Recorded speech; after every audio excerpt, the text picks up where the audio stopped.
আজকে যেই বিষয়টি নিয়ে আলোচনা করব এটি হচ্ছে আপনাদের grammar part. So English second paper যেটা আপনাদের 50 মার্কসের এক্সাম হবে সেটার উপরে আজকে আমাদের আলোচনা হচ্ছে এবং যে 50 মার্কসের কোয়েশ্চেনটা হবে তার ভিতরের প্রথম আইটেম মানে ১ নাম্বার আইটেমের যে কোয়েশ্চেনসগুলো রয়েছে সেটা হচ্ছে আইডেন্টিফিকেশন অথবা identify the parts of speech. এইটার উপরে আজকের এই ক্লাসটা নেওয়া হবে। পার্টস অফ স্পিচ কিভাবে আপনারা চিনতে পারবেন এবং এই একটা ক্লাস যদি আপনি ঠিকঠাকভাবে করেন ইনশাল্লাহ আপনার এখানে যেই প্রশ্নই আসুক আপনি অনায়াসে দিয়ে দিতে পারবেন আশা করছি। দেরি না করে আমরা শুরু করে দিচ্ছি আজকে আমাদের ক্লাস। আর যারা আপনারা প্রথম দেখছেন আমাদের ভিডিওটা কাইন্ডলি আমাদের চ্যানেলটাকে সাবস্ক্রাইব করে আসবেন যাতে করে পরবর্তী ভিডিও পেতে আপনাদের কোনো অসুবিধা না হয়। আর কথা না বাড়িয়ে চলে আসছি এখানে পার্টস অফ স্পিচ। সো এখানে স্পিচ বলতে বাক্য বোঝানো হচ্ছে অ্যান্ড পার্টস বলতে আমরা অংশ বুঝি। সো বাক্যের এক একটা অংশকেই আসলে এই জায়গাতে মেনশন করা হচ্ছে, এখানে তুলে ধরা হচ্ছে। তো আপনি যখন একটা বাক্যকে খেয়াল করবেন তখন বাক্যের ভেতরে অনেক কয়েকটা ওয়ার্ড কিন্তু থাকে, ঠিক আছে? বেশ কয়েকটা ওয়ার্ডের সম্মিলিতভাবে কিন্তু একটা বাক্য আমরা দেখতে পাই। এছাড়া আমি যদি এই বাক্যের একটা ফরমেশনটাই বলি সেটা হচ্ছে কি সাবজেক্ট থাকে, ভার্ব থাকে, অবজেক্ট থাকে, তাই না? তো এর ভেতরেও কিন্তু বিভিন্ন এই যে ওয়ার্ডগুলো প্রয়োজন হচ্ছে। তো একটা বাক্যের ভেতরে যে যতগুলো ওয়ার্ডস আছে এই প্রত্যেকটা ওয়ার্ডের আবার কিছু কিছু নাম আছে। যেমন এই যে এখানে দেখেন he wants to C a book shop. এই যে এখানে কতগুলা ওয়ার্ড মিক্স হয়ে একটা কিন্তু বাক্যে রূপান্তরিত হয়েছে। এখানে আমরা সাবজেক্ট দেখতে পাচ্ছি, এখানে আমরা ভার্ব দেখতে পাচ্ছি, এখানে আমরা এই যে অবজেক্ট অংশটা দেখতে পাচ্ছি। সো এই প্রত্যেকটা অংশের এক একটা নাম আছে, সেই নামগুলোই হচ্ছে পার্টস অফ স্পিচ নামে মানে সম্বোধন করা হয়ে থাকে। তো আমরা জানি পার্টস অফ স্পিচ ৮ প্রকার। কত প্রকার? ৮ প্রকার। একটু মনোযোগ দিয়ে আজকের ক্লাসটা করতে হবে, হ্যাঁ? ৮ প্রকার। তাহলে সেগুলো কি? নাউন, প্রোনাউন, অ্যাডজেক্টিভ, অ্যাডজেক্টিভ, ঠিক আছে? তারপরে ভার্ব, অ্যাডভার্ব, তারপর কি? Preposition, conjunction, interjection. মনে থাকবে? Preposition, conjunction, interjection. সো এই হলো ৮টা ৮ প্রকার আমরা মনে রাখবো। Noun, pronoun, adjective, verb, adverb, preposition, conjunction, interjection. Okay? আচ্ছা। সো শুরুতেই আমাদের যেটা থাকছে সেটি হচ্ছে নাউন। এই পার্টস অফ স্পিচের ব্যবহারটা কিন্তু অনেক, অনেক বেশি। আ যথেষ্ট বড় একটা পড়া এটা। কিন্তু আমি এতটা কঠিন আপনাদের কাছে নিয়ে আসতে চাচ্ছি না। আমি খুবই সহজভাবে যতটুকু প্রয়োজন ততটুকু দেওয়ার চেষ্টা করছি ইনশাআল্লাহ। আমার মতে এতটুকু হলেই যথেষ্ট। সো একটু মনোযোগ দিয়ে শুনলেই আমি মনে করব আপনি পারবেন। তো এইখানে দেখেন নাউন কি? আসলে নাউন হচ্ছে কোনো একটা কিছুর নামকে বোঝাচ্ছে। নাউনের বাংলাটা হচ্ছে নাম, হ্যাঁ? কোনো কিছুকে আমরা যদি সম্বোধন করি, কাউকে ডাকতে যাই, তাহলে কিছু তো একটা বলে ডাকতে হবে, তাই না? সো এই যেই ওয়ার্ডটা ব্যবহার করে আপনি কাউকে ডাকতে পারবেন এবং আপনার ডাকে সে সাড়া দিবে, সেটাকে আমরা নাউন বলব। সহজভাবে এটা মনে রাখবেন। যেমন আমি একটা ছেলেকে ডাকতে পারি, তাহলে আমাকে কি বলতে হবে? "এই ছেলে শোনো।" এটা একটা কথা হতে পারে, আবার তার নাম থাকতে পারে। "রবি শোনো।" এরকম একটা থাকতে পারে না? সো আমি যেইটাই বলি না কেন, যখন বলব রবি, সেটাও কিন্তু তার একটা নাম। এইজন্য সে কিন্তু আমার আমার কথা শুনবে এবং আমি তাকে কিন্তু ওই নাম ধরে ডাকতে পারলাম। সো ডাকতে পেরেছি বলে এটা হচ্ছে নাউন। ক্লিয়ার? সো এরকমভাবে আমরা বলতে পারি, কয়েকটা উদাহরণ দিলে আরেকটু ক্লিয়ার হবে। সবকিছুর নামই আমরা নাউন হিসেবে ধরবো। বইয়ের নাম যতগুলো আছে, ইংলিশ, বাংলা, ম্যাথ এগুলো নাউন হিসেবে থাকবে। মানুষের নাম সেগুলো নাউন হিসেবে থাকবে। তারপরে উড়োজাহাজের নাম সেগুলো নাউন হিসেবে থাকবে। তারপরে খাবারের নাম সেগুলো নাউন হিসেবে থাকবে। তারপরে ভেজিটেবলস এর নাম সেগুলো নাউন হিসেবে থাকবে। আশা করি বুঝাইতে পারছি, তাই না? ভেজিটেবলসকে আপনি তো হাত দিয়ে দেখাই দিলে হবে না। নাম বলতে হবে। হ্যাঁ, আমি শসা নিতে চাই, আমি গাজর নিতে চাই। সো এই যে গাজর, শসা এগুলো হচ্ছে একেকটা নাউন। ক্লিয়ার? ওকে। এবার নিচে একটু দেখেন ম্যাজিক রুল। একটা রুলস বলার দরকার নেই, একটাই বলি ম্যাজিক রুল। ওকে? সো এই যে একটা নিয়মটা এটা কিন্তু ম্যাজিকের মতো কাজ করবে। সো আমরা একটু এটা খেয়াল করে দেখব, হ্যাঁ? যদি আর্টিকেল দেখেন, আর্টিকেলের পরেই যদি একটাই ওয়ার্ড থাকে তখন সেটা অবশ্যই হবে নাউন। আর যদি আর্টিকেলের পরে আরেকটা ওয়ার্ড থাকে এবং তারপরে ওয়ার্ডটা থাকে এবং এরপর যদি ভার্ব থাকে তখন আপনাকে মনে রাখতে হবে এই ৩ নাম্বার ওয়ার্ডটা হবে নাউন। ক্লিয়ার? আচ্ছা, এটা আমরা যখন প্র্যাকটিসে যাব আরেকটু ক্লিয়ার হবে। আমি নিচে দেখেন এই জায়গাতে প্র্যাকটিস দিয়েছি। Tanvir goes to Dhaka, he wants to C a book shop, he likes story. এইখানে আমি নিচে আন্ডারলাইন করে দিয়েছি। আপনাদের এই ১ নাম্বার অপশানে বা কোয়েশ্চেনে এরকম কিন্তু আন্ডারলাইন করা থাকবে এবং সেই আন্ডারলাইন ওয়ার্ডগুলোকে আপনাকে মেনশন করতে হবে, বলতে হবে যে এটা কোন পার্টস অফ স্পিচের অন্তর্ভুক্ত, হ্যাঁ? সো এখানে দেখেন তানভীরের নিচে আন্ডারলাইন করা আছে। তো বলেন তো এখানে কি হবে? সো এখানে দেখেন তানভীর অবশ্যই একজনের নাম, তাই না? কাউকে সম্বোধন করা হয়, মানুষের নাম। সো এটা কি? নাউন। ওকে? তারপরে গোস টু ঢাকা। ঢাকা কি একটা স্থানের নাম না? ঢাকা যখন স্থানের নাম হচ্ছে, সো সেটা কিন্তু নাউন হিসেবে পরিগণিত হবে, তাই না? সো সেক্ষেত্রে এটা কিন্তু নাউন। তারপরে দেখেন he wants to C a book shop. এই জায়গাতে একটু খেয়াল করেন। এ আছে। এটা কি হবে বলেন তো? আর্টিকেল না? একটু আগে আমি কি বলছি? দেখেন, আর্টিকেল তারপরে আরেকটা ওয়ার্ড থাকবে সেটা হবে অ্যাডজেক্টিভ এবং তারপরেরটা নাউন। কিন্তু যদি আর্টিকেল থাকে এবং তারপরে আরেকটা মানে এক্সট্রা ওয়ার্ড না থাকে, সরাসরি একটা ওয়ার্ডই পাওয়া যায়, তাহলে সেটাকে আমরা কি বলবো? সেটা হবে নাউন। মনে থাকবে? তাহলে সেটা কি হবে? নাউন। মানে আর্টিকেলের পরে যদি একটা ওয়ার্ড থাকে তাহলে আ সেই ওয়ার্ডটা হবে নাউন। ওকে? আর আর্টিকেলের পরে যদি ৩ টা ওয়ার্ড থাকে তাহলে সেই ওয়ার্ডটা মানে ৩ নাম্বার ওয়ার্ডটা হবে নাউন, ২ নাম্বার ওয়ার্ডটা হবে অ্যাডজেক্টিভ এবং প্রথম কারটা তো আর্টিকেল হচ্ছেই। ওকে? পরেরটা দেখেন হি লাইকস স্টোরি। এখানে দেখেন স্টোরি মানে কি গল্প, তাহলে এই জায়গাটাতে আমাদের মাথায় রাখতে হবে স্টোরি হচ্ছে নাউন।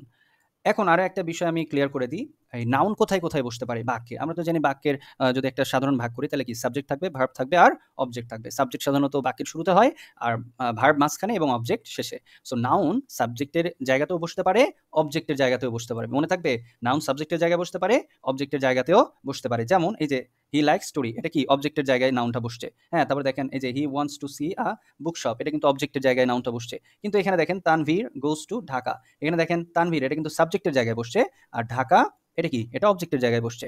আশা করি বুঝতে পেরেছেন। এবার আমরা নিচে চলে আসি প্রোনাউনে। হ্যাঁ, এখানে দেখা যাচ্ছে প্রোনাউন কাকে বলে। এখন প্রোনাউন হচ্ছে দেখেন এর ভেতরে একটু খেয়াল করলেই হয়, প্রোনাউন এর সাথে কি নাউনের একটা সম্পর্ক আছে বলে মনে হচ্ছে না? হ্যাঁ, অবশ্যই আছে। সো যেহেতু প্রোনাউন বোঝাচ্ছে, সো নাউনের পরিবর্তে যে ওয়ার্ডগুলো ব্যবহার করা হয় সেগুলোকেই প্রোনাউন বলা হয়। বোঝাতে পেরেছি মনে হয়। নাউনের পরিবর্তে যে ওয়ার্ডগুলো ব্যবহার করা হয় সেগুলোকে প্রোনাউন বলে। যেমন আমরা এখন বলতে পারি রবি একজন ভালো ছেলে, রবি প্রতিদিন খায়, রবি প্রতিদিন স্কুলে যায়, রবি প্রতিদিন ফুটবল খেলে। এই বারবার রবি রবি রবি রবি না বলে আমরা তো এখানে একবার রবি বলার পর তার প্রেক্ষিতে ওই রবিকে মেনশন করে বা বোঝায় এরকম কোনো একটা ওয়ার্ড ব্যবহার করতে পারি। যেমন রবি একজন ভালো ছেলে, সে প্রতিদিন খেলাধুলা করে, সে প্রতিদিন স্কুলে যায়, সে প্রতিদিন ভালোভাবে লেখার প্র্যাকটিস করে। হইতে পারে না? এই যে এখানে আমরা যে সে ব্যবহার করলাম, রবির পরিবর্তে কিন্তু সে ব্যবহার হচ্ছে, তাই না? সে দিয়ে কাকে বোঝাচ্ছি? রবিকেই তো বোঝাচ্ছি। সো সেই ক্ষেত্রে এই সেটা হচ্ছে প্রোনাউন। আর রবিটা কি? রবিটা নাউন ছিল। সো এই নাউনের পরিবর্তে যে ওয়ার্ডটা বসবে সেটাকে বলা হচ্ছে প্রোনাউন। এটা তো বাংলায় বুঝালাম। এবার আসেন ইংলিশে একটু দেখে নিই। আপনাকে কি করতে হবে? জাস্ট এইখানে আমি বেশ কয়েকটা প্রোনাউনের আসলে ওয়ার্ডগুলো দিয়ে রাখছি। আপনি শুধু এইটা একটু ভালো করে মাথার মধ্যে রাখবেন। আপনার এই যে ১ নাম্বার আইটেমের যে কোয়েশ্চেন, এর ভেতরে যদি কোনো জায়গায় এই কয়েকটা ওয়ার্ড আপনি পেয়ে যান, তাহলে আর দেখার কিছু নাই। এগুলা কি হবে? প্রোনাউন হবে। ঠিক আছে? জাস্ট তখন লিখে দিবেন প্রোনাউন। ক্লিয়ার? যেমন শুরুতেই লিখে দিয়েছি দেখেন, he, she, they, we, I, you, it. এগুলা কি হবে? Pronoun. This, that, this, those, each, either, every plus verb থাকা লাগবে। তাহলে সেগুলা কি হবে? প্রোনাউন হবে। যেমন উদাহরণ দিয়েছি দেখেন, this is my friend. So এই ক্ষেত্রে দেখেন এই দিসের পরে কিন্তু ইজ আছে না, একটা ভার্ব আছে। সো এই ভার্ব না থাকলে কিন্তু দিসটার প্রোনাউন হবে না, সেটা কিন্তু অন্য কাজে ব্যবহৃত হয়ে যাবে, সেটা কিন্তু অ্যাজেক্টিভের মতো করে কাজ করবে। হ্যাঁ, সো আমরা এখানে এই জন্য দিস যদি থাকে এবং তারপরে যদি ভার্ব পাই তাহলে এই দিসটা অবশ্যই সেটা কি হবে? প্রোনাউন হবে। তারপরে দেখেন my, his, her, their, your, our, এইগুলা ওয়ার্ড যদি থাকে এবং এর নিচে যদি আন্ডারলাইন করা থাকে তাহলে বুঝে ফেলবেন এটা হলো প্রোনাউন। তারপরে দেখেন মি, হিম, দেম, এগুলো নিচে আন্ডারলাইন করা থাকলে প্রোনাউন। তারপরে my self, himself, herself, ourselves, এগুলোর নিচে আন্ডারলাইন থাকলে প্রোনাউন। ক্লিয়ার? আশা করি বুঝতে পেরেছেন। এবার আসেন নিচে এই যে একটু প্র্যাকটিস আছে। সো হি ড্রজ আ বার্ড, এখানে দেখেন হি লেখা আছে। সো হি এর নিচে আন্ডারলাইন করা আছে, তাহলে হিটা কি হবে বলেন তো? প্রোনাউন। তারপরে দেখেন দে সি ইট, তো এখানে দে এর নিচে আন্ডারলাইন করা আছে, দে কি হবে তাহলে বলেন তো? প্রোনাউন। ইট এটা কি হবে বলেন তো? প্রোনাউন। এখানে দেখেন আই টেল দেম, এখানে দেম এর নিচে কি আন্ডারলাইন করা আছে না? সো দেমটা কি হবে? Pronoun. This is our field, এই যে এখানে দেখেন দিস আছে না, দিসের পরে কি ইজ আছে কিনা, ভার্ব আছে না, এই ক্ষেত্রে এখন দিসটা হবে কি? প্রোনাউন। অ্যান্ড আওয়ার ফিল্ড, দেখেন আওয়ার ফিল্ড, এই আওয়ার পাইছি না, আওয়ার পাইলে কি হবে? সেটা প্রোনাউন। এই যে এখানে লেখা আছে দেখেন আওয়ার। হ্যাঁ, তারপর দেখেন I do the work myself, এই যে মাইসেলফ পাইলে কি হবে? দেখেন এই যে এখানে মাইসেলফ মানে হলো প্রোনাউন থাকবে। হ্যাঁ, প্রোনাউন হবে সেটা। ওকে, আই প্রোনাউন হবে, এই যে এখানে লেখা দেখাইছি। আশা করি এবার বুঝতে পেরেছেন যে প্রোনাউন কোনটা কোনটা হবে। ওকে, এবার আমরা অ্যাডজেক্টিভে চলে আসবো। হ্যাঁ, এখানে দেখেন অ্যাডজেক্টিভটা কি এখন বুঝবো। যে ওয়ার্ড, মনে রাখবেন, যে ওয়ার্ড নাউন অথবা প্রোনাউনের, উপরে তো আমরা নাউন প্রোনাউন শিখলাম তাই না? যে ওয়ার্ড নাউন অথবা প্রোনাউনের দোষ, গুণ, অবস্থা, পরিমাণ, সংখ্যা, কয়টা? 5টা জিনিস। দোষ, গুণ, অবস্থা, পরিমাণ, সংখ্যা নির্দেশ করে তাকে আমরা কি বলবো? অ্যাডজেক্টিভ বলবো। মনে থাকবে? ওকে, সো এইখানে দেখেন আমি অ্যাডজেক্টিভ কয়েকটা লিখে দিয়েছি। তার ভিতরে শুরুতেই আছে দেখেন এ এন দা, মানে কি? এ এন দা হলো আর্টিকেল, বাট পার্টস অফ স্পিচের যে 8টা অংশ আছে তার ভিতরে কি কোথাও আর্টিকেল আছে বলেন তো? Noun, pronoun, adjective, verb, adverb, preposition, conjunction, interjection. Article কই? লেখা আছে? নাই। তাহলে কি হবে? আর্টিকেলটা অ্যাডজেক্টিভের অন্তর্ভুক্ত হবে। ঠিক আছে? এই জন্য আমরা এ এন দি অথবা আর্টিকেলকে অ্যাডজেক্টিভ বলবো। মনে থাকবে? তো যদি আমরা কোনো আমাদের এই 1 নম্বর আইটেমের প্রশ্নে এ এন দি এর নিচে যদি আন্ডারলাইন করা দেখি তাহলে আমরা সোজা সাপটা লিখে দেবো এটা হচ্ছে কি? অ্যাডজেক্টিভ। ক্লিয়ার? ওকে, তারপরেটা দেখেন each, either, every plus noun, এটা যদি থাকে তাহলে সেটা কি হবে? অ্যাডজেক্টিভ হবে। দেখেন এই যে দেখেন ইজ স্টুডেন্ট, এই যে দেখেন ইজ, আইদার, এভরি, এগুলোর পরে কি থাকা লাগবে? নাউন থাকতে হবে। কি থাকতে হবে? নাউন থাকতে হবে। তাহলে আমাদের সেটা কি হবে? তখন এই ইজ, আইদার, এভরি এগুলোকে অ্যাডজেক্টিভ হিসেবে গণ্য করা যাবে। সো ইজ স্টুডেন্টস, স্টুডেন্টস এটা কিন্তু নাউন, তার আগে ইজ আছে, এই জন্য ইজটাকে আমরা অ্যাডজেক্টিভ বলবো। মনে থাকবে? নাউনটা কেমন, কিসের, কত, এইভাবে নাউনকে কোয়েশ্চেন করতে হবে। ক্লিয়ার? নাউনকে এভাবে কোশ্চেন করতে হবে। নাউন তো আমরা উপরে শিখেছি কিভাবে বের করব। সো একটা বাক্যের ভিতরে নিশ্চয়ই আমরা নাউনটাকে চিনতে পারবো। সো যখনই নাউনটাকে চিনতে পারবো তখন নাউনকে এই ৩টা দিয়ে ৩ ভাবে আমরা কোশ্চেন করব। তাহলে আমরা যেই উত্তরটা পাবো সেটা হবে আমাদের অ্যাডজেক্টিভ। চলুন একটু পরীক্ষা করে দেখি। দিস ইজ গুড বুক। ঠিক আছে? এখানে দেখেন এই যে গুড, এটার নিচে ধরেন আন্ডারলাইন করা আছে। গুডের নিচে কি করা আছে? আন্ডারলাইন করা আছে। এখন আমাকে দেখতে হবে এই গুড এর পরে এটার নিচে যদি আন্ডারলাইন করা থাকে এবং এরপরে যদি আমরা একটু দেখি যে আরেকটা ওয়ার্ড আছে, যেমন এখানে বুঝিয়েছি অ্যাডজেক্টিভ প্লাস নাউন, মানে সর্বশেষে অ্যাডজেক্টিভের পর একটাই ওয়ার্ড থাকে। তো আমরা ধরে নিলাম এই লাস্টে যেটা আছে বুক, এটা তো আমরা বুঝতে পারছি এটা একটা নাউন। এছাড়া কি এই বাক্যের ভিতরে আর কোনো নাউন আছে? দেখেন তো, দিস ইজ গুড বুক, শুধু বুকটাই নাউন না বলেন তো? সো এই নাউনটাকে আমরা কি করব? কোয়েশ্চেন করব। কিভাবে কোয়েশ্চেন করব? দেখেন, বইটা, নাউনটাকে কেমন, কিসের, কত, এইভাবে কোয়েশ্চেন করব। তাহলে বইটা কেমন, গুড মানে কি? ভালো। তাহলে আমরা একটা প্রশ্ন করেই উত্তরটা পেয়ে গেছি। যদি না পেতাম তাহলে পরের প্রশ্নটাও করতাম। বইটা কিসের? বইটা কত? এরকম প্রশ্ন করতাম। ঠিক আছে? আমরা শুরুটাতেই পেয়ে গেছি যে বইটা কেমন? বইটা হলো গুড, ভালো। সেক্ষেত্রে আমরা বুঝতে পারছি যে এই গুডটা হচ্ছে অ্যাডজেক্টিভ। কার অ্যাডজেক্টিভ বলেন তো? এই বইয়ের অ্যাডজেক্টিভ। ক্লিয়ার? আচ্ছা, নিচে আসলে আরেকটু ক্লিয়ার হবেন। তারপরে দেখেন, যদি অ্যাডজেক্টিভের শেষে নাউন না থাকে তবে সাবজেক্টের নাউনকে উপরের প্রশ্নটা করতে হবে। অ্যাডজেক্টিভের শেষে যদি নাউন না থাকে, যেমন এখানে দেখেন গুড, এটাকে তো আমরা অ্যাডজেক্টিভ পেলাম এবং এর পরে যেটা ছিল সেটা আসলে নাউন ছিল, বিধায় আমরা এই নাউনটাকে কোয়েশ্চেন করছি। কিন্তু এর পরে যদি নাউন না থাকে তাহলে কি হবে? যেমন উদাহরণস্বরূপ দেখেন, দ্য কার ইজ গুড। কই, গুডের নিচে এই শেষে তো আর কিছু নাই। তাহলে আমাকে কি করতে হবে? আমাকে দেখতে হবে পুরো বাক্যের ভেতরে নাউন আছে কিনা আগে। হ্যাঁ, এটাকে খুঁজে বের করবো। তাহলে এই বাক্যের ভেতরে নাউন কোনটা বলেন তো? দা, ইজ, গুড নাকি কার? কার মানে আমরা জানি না, গাড়ি। সো এই কার, এটা হচ্ছে নাউন। তো আমরা যদি নাউন খুঁজে পাই তখন আমরা কি করব? জাস্ট কোয়েশ্চেনটা করব। তাহলে কারকে আমরা কি দিয়ে কোয়েশ্চেন করব? কারটা কেমন? তাহলে কিন্তু আমরা পেয়ে গেলাম কারটা হচ্ছে গুড, ভালো। পরে আরেকটা উদাহরণ দিয়েছি, দেখেন শি ইজ বিউটিফুল। তো এর ভেতরে দেখেন নাউন আছে এর ভেতরে? নাই। কিন্তু আমি শুরুতে কি বলেছি? অ্যাডজেক্টিভ কিসের, কাদের দোষগুণ, অবস্থা, পরিমাণ, সংখ্যা নির্দেশ করে? নাউন অথবা প্রোনাউন। তো এই বাক্যের ভেতরে নাউন নাই, ভালো কথা। প্রোনাউন আছে কি? এই যে খেয়াল করে দেখেন, শি, এটা হচ্ছে কি? প্রোনাউন। সো এই শি প্রোনাউন। এখন শিকেই আমরা তাহলে কোয়েশ্চেন করব। তাহলে শিকে প্রথমে কি দিয়ে কোয়েশ্চেন করব? কেমন দিয়ে, তারপরে কিসের অথবা কত, যেটাতে আমরা উত্তর পাই আর কি। শি মানে সে কেমন, বিউটিফুল সুন্দর। তো কেমন দিয়েই কিন্তু আমরা এই কেমন প্রশ্ন এটা ব্যবহার করে যখন শিখে কোয়েশ্চেন করছি তখন কিন্তু আমরা উত্তর পেয়ে যাচ্ছি। সেহেতু বিউটিফুল এটা হচ্ছে অ্যাডজেক্টিভ। বুঝতে পেরেছেন বিষয়টা? আচ্ছা, নিচে এই যে দেখেন আরেকটু দিয়ে রাখছি উদাহরণ, I love a cute cat.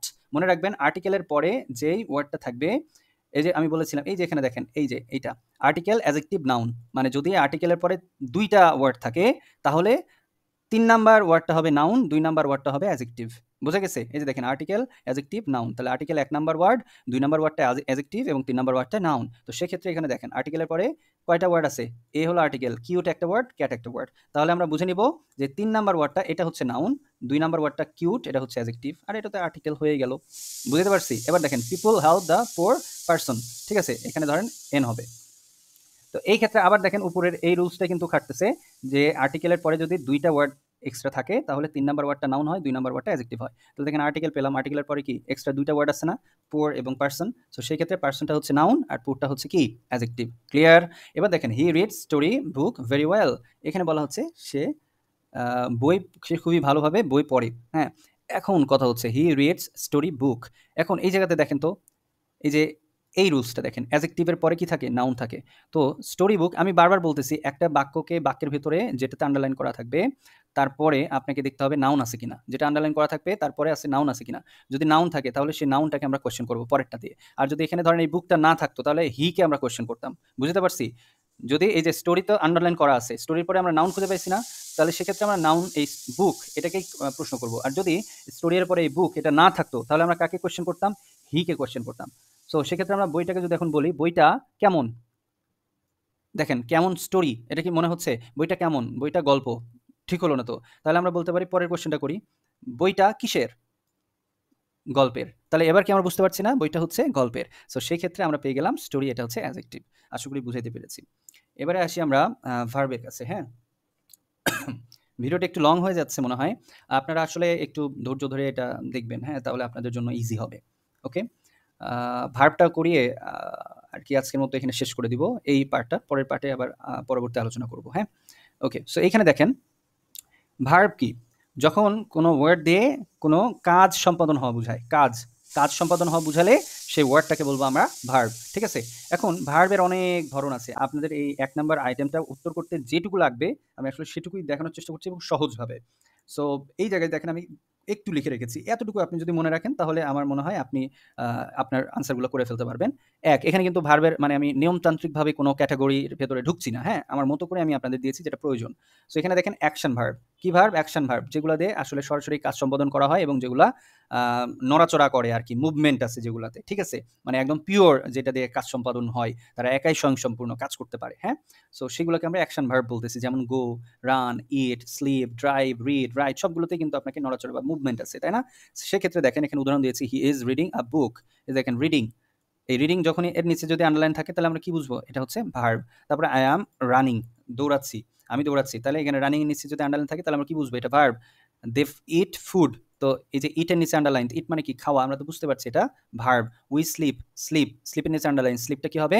Verb হবে, কারণ এটা দিয়ে একটা অ্যাকশন বোঝাচ্ছে, ঘুমানো অবশ্যই একটা অ্যাকশন, তাই না? এরপরে দেখেন প্রাইমারি অক্সিলিয়ারি ভার্ব, ঠিক আছে? এটাকে আমরা হেল্পিং ভার্বও বলতে পারি। সো এই ক্ষেত্রে এখানে আমি দেখেন ৩ টা ক্যাটেগরি করেছি। একটা হলো বি ভার্ব। বি ভার্বের ভিতরে কি আছে দেখেন? Am, is, are, was, were. বোঝা গেছে? Am, is, are, was, were এগুলো যদি আমি বাক্যের ভিতরে পাই এবং সেগুলোর ভিতরে যদি নিচে যদি আন্ডারলাইন করা থাকে তাহলে সেটা কি হবে? সেটা সরাসরি ভার্ব হবে। মনে থাকবে? সেটাকে আপনার ভার্ব বলে নির্দেশ করে ফেলবেন, হ্যাঁ? যেমন দেখেন হি ইজ রিডিং আ বুক। এই যে দেখেন ইজ এর নিচে আন্ডারলাইন, তাহলে ইজ কি হবে? ভার্ব। তারপর দেখেন আই অ্যাম রানিং, এই যে এম এর নিচে আন্ডারলাইন, তাহলে এম কি হবে? ভার্ব। দে আর সুইমিং, তাহলে আর এর নিচে আন্ডারলাইন, তাহলে আর কি হবে? ভার্ব। মনে থাকবে? তারপরে দেখেন হ্যাভ ভার্ব। হ্যাজ, এই দেখেন হ্যাজ, হ্যাভ, হ্যাড, এই ৩ টা যদি আমি একটা বাক্যের ভিতরে পাই এবং ওগুলোর নিচে যদি আন্ডারলাইন করা থাকে তাহলে সেগুলো হবে কি? ভার্ব। বুঝতে পারছি? যেমন দেখেন উই হ্যাভ মেড ইট, আমরা এটা করেছি। এই যে হ্যাভ এর নিচে আন্ডারলাইন, সো হ্যাভটা হচ্ছে verb. She has finished the work, এই যে দেখেন হ্যাজ এর নিচে আন্ডারলাইন, হ্যাজটা হচ্ছে ভার্ব। তারপরে দেখেন ডু ভার্ব। ডু ভার্ব কি? Do, does, did. এইগুলোকে আমি লুকানো ভার্বও বলে থাকি। অনেক সময় এগুলো আপনারা পাবেন না। যখন আপনি কোয়েশ্চেন করতে যাবেন তখন ডু ভার্বের কিন্তু কাজটা আসে এবং সেই সময় কিন্তু আমরা এগুলোকে খুঁজে পাই না। এগুলোকে তখন মানে খুঁজে নিয়ে আসতে হয়। এজন্য আমি এগুলোকে বলি লুকানো ভার্ব। ঠিক আছে? অক্সিলারি হিসেবে এগুলোকে আপনাকে খুঁজে নিয়ে আসতে হবে। সো এখানে আমি একটা উদাহরণ দিয়েছি দেখেন। একটা উদাহরণটা কি হয়েছে দেখেন, হি ডাজ নট গো দেয়ার। এই যে ডাজ নট, এই যে ডাজ আছে না, ডাজের নিচে আন্ডারলাইন, সো এটা হচ্ছে কি? ভার্ব। মনে থাকবে? এগুলো দেখা মাত্রই, এই কয়েকটা যা দেখালাম এখান থেকে, এগুলো দেখা মাত্রই সেটা ভার্বের আন্ডারে চলে যাবে, হ্যাঁ? তারপরে দেখেন মোডাল অক্সিলারি ভার্ব। এই যে shall, should, will, would, may, might, can, could, must এগুলো যদি আপনি বাক্যের ভিতরে দেখেন এবং সেগুলোর নিচে যদি আন্ডারলাইন করা থাকে তাহলে সেটাও হবে কি? ভার্ব। ক্লিয়ার? আচ্ছা। আচ্ছা থাক, আমি ২ টা পার্ট না করি, ১ পার্টেই দিয়ে দিই সব, হ্যাঁ? আর একটু আছে। অ্যাডভার্ব কাকে বলে? এখন এটা দেখব। অ্যাডভার্ব দেখেন, এখানে কিন্তু ভার্বের সাথে একটা সম্পর্ক আছে বলে মনে হচ্ছে না? হ্যাঁ, অবশ্যই সম্পর্ক আছে। অ্যাডভার্ব হচ্ছে ভার্বকে নির্দেশ করে। যেই ওয়ার্ডগুলো ভার্বকে নির্দেশ করে সেগুলোকে আমরা অ্যাডভার্ব বলব। মনে থাকবে? যে ওয়ার্ডগুলো ভার্বকে নির্দেশ করে সেগুলোকে আমরা অ্যাডভার্ব বলব। এখানে দেখেন কিছু আ কথাবার্তা আমি লিখেছি। যেমন হচ্ছে ভার্বকে কেমন, কিভাবে, কখন, কোথায় দিয়ে প্রশ্ন করলে করতে হবে। ঠিক আছে? সো এই প্রশ্ন করলে কিন্তু আমরা কি পাবো? অ্যাডভার্ব খুঁজে পাবো। কাকে প্রশ্ন করতে হবে? ভার্বকে। কিভাবে, কি দিয়ে প্রশ্ন করব? কেমন বা কিভাবে, কখন অথবা কোথায় এটা দিয়ে প্রশ্ন করতে হবে। তো আমি একটু উদাহরণে আসি। He writes a letter quickly. তো এখন আমি ভার্ব কোথায় পাবো এখানে বলেন তো? He writes. এই দেখেন স্বভাবতই সাবজেক্টের পর যে এক্সট্রা কোনো যদি ওয়ার্ড থাকে সেটা অবশ্যই কি হয়? ভার্ব হয়ে যায়, তাই না? সো সেই ক্ষেত্রে দেখেন হি রাইটস, এই যে এটা হচ্ছে ভার্ব। তো এই রাইটসটাকে আমাদের এখন প্রশ্ন করতে হবে কি দিয়ে? কেমন বা কিভাবে? কখন অথবা কোথায় দিয়ে? তাহলে আমরা বলব রাইটস, লেখে, তাই না? লেখে কিভাবে? যদি এই প্রশ্নটা করি, দেখেন লেখে কেমন দিয়ে হচ্ছে না, লেখে কিভাবে যদি প্রশ্নটা করি তখন বুঝবো কুইকলি। কুইকলি মানে কি? দ্রুততার সাথে। মনে থাকবে? আরো একটা সহজ বুদ্ধি আমি বলে দিই। ম্যাক্সিমাম যখন এলওয়াই যুক্ত পাবেন শেষে, ম্যাক্সিমাম ক্ষেত্রে সেগুলো কি হবে? অ্যাডভার্ব হবে। এলওয়াই যুক্ত যদি আপনি পেয়ে থাকেন এবং তার নিচে যদি আন্ডারলাইন করা থাকে আপনি ধরেই নেন সেটা 99% সেটা অ্যাডভার্ব। ক্লিয়ার? আপনাদের জন্য বলছি। হ্যাঁ? সো এলওয়াই পাইলেই সেটা কি হবে? আপনাদের জন্য সেটা 99% অ্যাডভার্ব। ওকে? তারপরটা দেখেন he is playing very well. তাহলে এখানে প্লেইং এটা হচ্ছে ভার্ব, তাই না? প্লেইংটাকে আমরা এখন প্রশ্ন করি। প্লেইং মানে কি? খেলছে। তাহলে খেলছে, এই যে কিভাবে? কিভাবে কিন্তু দিয়ে উত্তর পাচ্ছি না। ভেরি ওয়েল খুবই ভালো। কিন্তু আমরা এখানে কি দেব? খেলছে কেমন? ভেরি ওয়েল খুবই ভালো। এই খুবই, এই ভেরি এটাও কিন্তু একটা অ্যাডভার্ব, আবার ওয়েল এটাও কিন্তু অ্যাডভার্ব। মনে থাকবে? এই ২ টার নিচে যদি আন্ডারলাইন দেওয়া থাকে ২ টাই কিন্তু অ্যাডভার্ব। তারপরে নিচে আসেন, দেখেন সাম অ্যাডভার্বস আমি এখানে উল্লেখ করে দিয়েছি। এই সাম অ্যাডভার্বস মানে কয়েকটা ওয়ার্ড যদি আপনি পান বাক্যের মধ্যে এবং এগুলোর নিচে যদি আন্ডারলাইন করা থাকে তাহলে অনায়াসে আপনি না দেখেই সেগুলোকে অ্যাডভার্ব হিসেবে চিহ্নিত করে ফেলবেন। ওকে? যেমন কি ওয়েল, ভেরি, মাচ, মোর, কোয়াইট, তারপরে দেখেন টু, হ্যাঁ? তারপরে সো।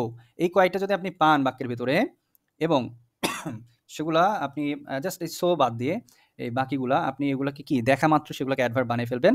ঠিক আছে? আর বিশেষ ক্ষেত্রে সোটা আসলে মাঝে, মাঝে অ্যাডভার্ব হয় আবার হয় না। আমি এটাকে একটু বাদ দিয়ে রাখছি। কারণ এখানে একটু বিষয় আছে ওটা আপনাদের জন্য এখন প্রযোজ্য নয়। ওকে, তারপরে দেখেন অ্যাডজেক্টিভ প্লাস এলওয়াই যেটা আমি উপরে বলেছি যে এলওয়াই যুক্ত থাকলেই অ্যাডভার্ব এবং এইটা আরেকটু মানে ক্লিয়ার করার জন্য বলছি, সব এলওয়াই যুক্ত ওয়ার্ডই কিন্তু অ্যাডভার্ব নয়। তো সেক্ষেত্রে কোনটা অ্যাডভার্ব হবে সেটার জন্য আমাকে বের করার খুব সহজ একটা উপায় হচ্ছে যেটা এর সামনে থাকবে সেটা কি থাকবে? সেটা অ্যাডজেক্টিভ থাকবে এবং তার সাথে এলওয়াইটা যুক্ত থাকবে। স্মুথলি দেখেন এইখানে দেখেন।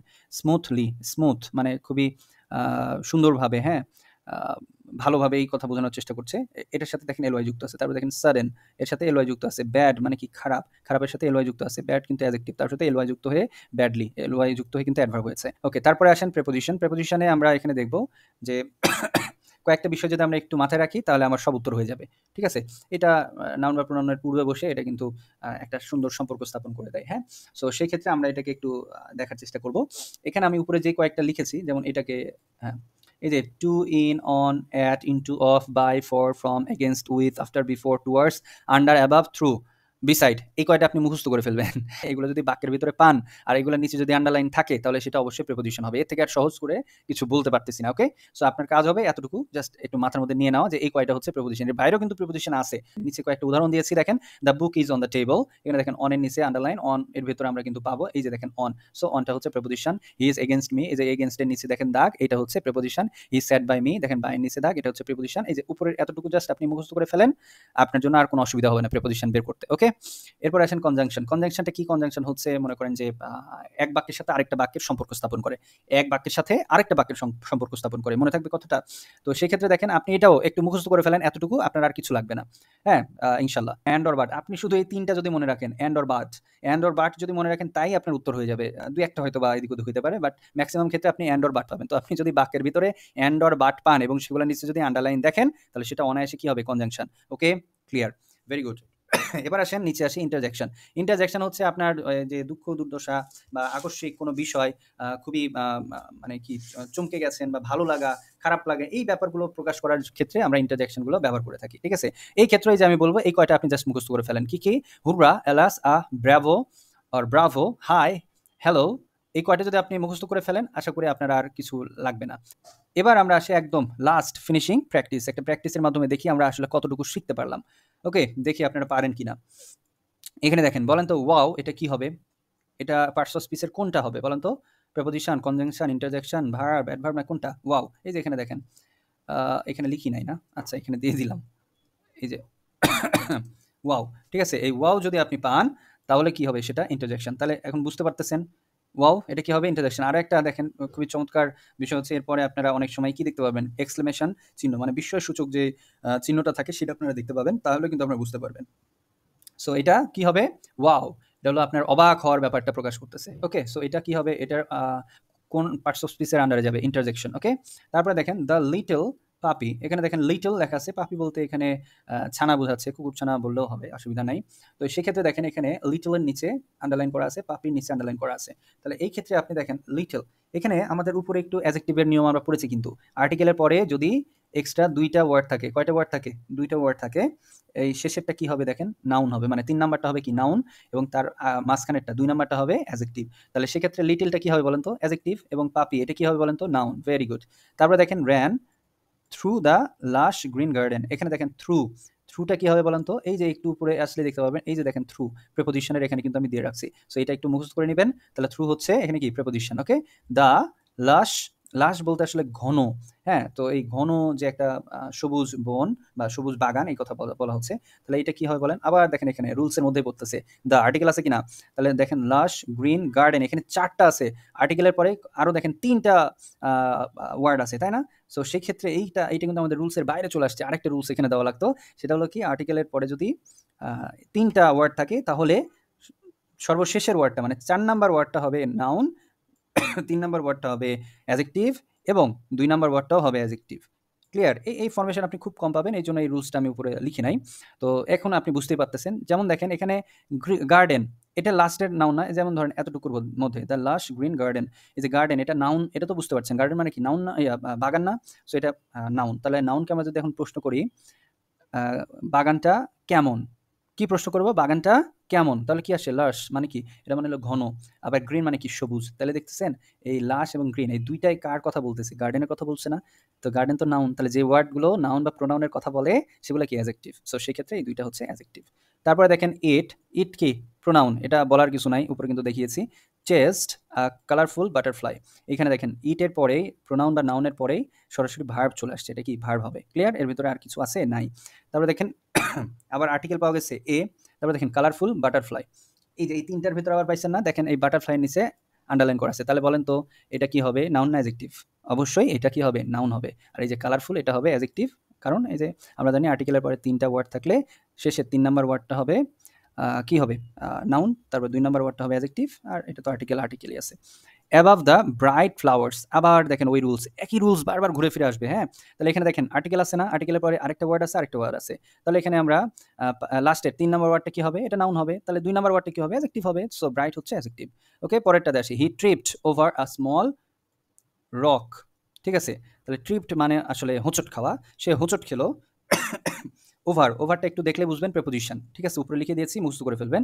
Over a small rock but, এই যে বলেছি অ্যান্ড অর বাট, এটা পাইলে কি হবে? অ্যান্ড অর বাট যদি পান সেটা কি? কনজাংশন। এত দেখার কিছু নাই। অ্যান্ড অর বাট যদি পেয়ে যাই conjunction. But he quickly, quickly L Y যুক্ত যদি পাই তাহলে সেটা কি হবে? অবশ্যই অ্যাডভার্ব। সো এটাও দেখার কিছু নাই। আশা করি আপনারা এই পুরো বিষয়টা বুঝতে পেরেছেন। একটু বড় হয়েছে। আপনারা যদি একবারে দেখে না বুঝতে পারেন, একটু থেমে, থেমে দেখবেন। অর্ধেক, অর্ধেক করে দেখবেন। তাহলে আপনার জন্য সুবিধা হবে। সো সবাই ভালো থাকবেন। সবার সুস্থতা কামনা করছি। লার্নিশনের সাথেই থাকবেন। আল্লাহ হাফিজ।